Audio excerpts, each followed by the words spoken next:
ಯಾವುದೇ ಗಣಪತಿ ದೇವಸ್ಥಾನಕ್ಕೆ ಹೋದ್ರೂ ಕನಿಷ್ಠ 500 ಜನ ಇರ್ತಾರೆ. ಅದಕ್ಕೆ ಬೇರೆ ಬೇರೆ ಕಾರಣ ಇರ್ತದೆ. ಹಾಗಾಗಿ ಸಂಕಷ್ಟರ ಗಣಪತಿ ಎದುರುಗಡೆ ಮತ್ತೆ ನಮ್ದು ಭಾರತೀಯ ದೇಶ ವಿವಿಧ ಜಾತಿಗಳನ್ನ ಹೊಂದಿರತಕ್ಕಂಥ, ವಿವಿಧ ಧರ್ಮಗಳನ್ನ ಹೊಂದಿರತಕ್ಕಂಥ, ಹಿಂದೂ, ಮುಸಲ್ಮಾನ್, ಸಿಖ್, ಜೈನ್, ಪಾರ್ಸಿ ಎಲ್ಲರನ್ನೂ ಹೊಂದಿರತಕ್ಕಂಥ ಜಾತ್ಯತೀತ ರಾಷ್ಟ್ರ. ನಾವೆಲ್ಲ ಮೊದಲು ನಮ್ಮ ದೇಶ, ನಾವು ಭಾರತೀಯರು ಅಂತೇಳಿ ಹೇಳುವಂತ ಈ ಸಂದರ್ಭದಲ್ಲಿ ಏನು ನಗರದ ಕೆಲವು ರಸ್ತೆಗಳು ಗುಂಡಿ ಬಿದ್ದು ತುಂಬಾ ಜನ ಕಷ್ಟಪಟ್ಟಿದ್ದಾರೆ. ಅದಕ್ಕೆ ಕಾರಣ UGD ಬಗ್ದಿದ್ದು, ಅಮೃತ್ ಸ್ಕೀಮ್ ಬಗ್ದಿದ್ದು ಅದೆಲ್ಲರಿಗೂ ಗೊತ್ತಿದೆ.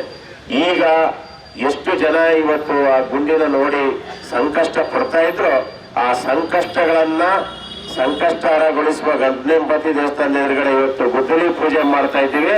ಇನ್ನು 2 ತಿಂಗಳು ಚಿಕ್ಕಬಳ್ಳೂರು ನಗರದ ಜನರಿಗೆ ಆ ಸಂಕಷ್ಟ ಇರಲ್ಲ. ಡಿಸೆಂಬರ್ 1ನೇ ತಾರೀಕಿಂದ ನಾನು 2 ತಿಂಗಳವರೆಗೆ ಅವ್ರು 2 ತಿಂಗಳು ಮುಗಿಸ್ತೀನಿ ಅಂತ ಹೇಳಿದರೆ, ನಾವು 3 ತಿಂಗಳು ಹೇಳಿದೀವಿ.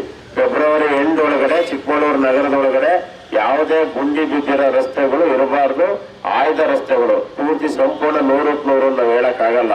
22 ಕೋಟಿ ರೂಪಾಯಿ ಒಳಗಡೆ ಚಿಕ್ಕಬಳ್ಳೂರು ನಗರದ ಜನ ಹೆಚ್ಚು ಓಡಾಡುವಂತ, ಅದಕ್ಕೆ ಯಾವುದೇ ಜಾತಿ ಪಕ್ಷ ಏನೂ ಇಲ್ಲ, ಜಾಸ್ತಿ ಜನ ಹೆಚ್ಚು ಜನ ಬಳಸುವ ರಸ್ತೆಗಳನ್ನ ಮೊದಲು ಮಾಡಬೇಕು ಅನ್ನೋ ಒಂದು ಸೂಚನೆನ ನಗರಸಭೆ ಅಧಿಕಾರಿಗಳಿಗೆ ಕೊಟ್ಟಿದ್ದೇವೆ. ಇಲ್ಲೇ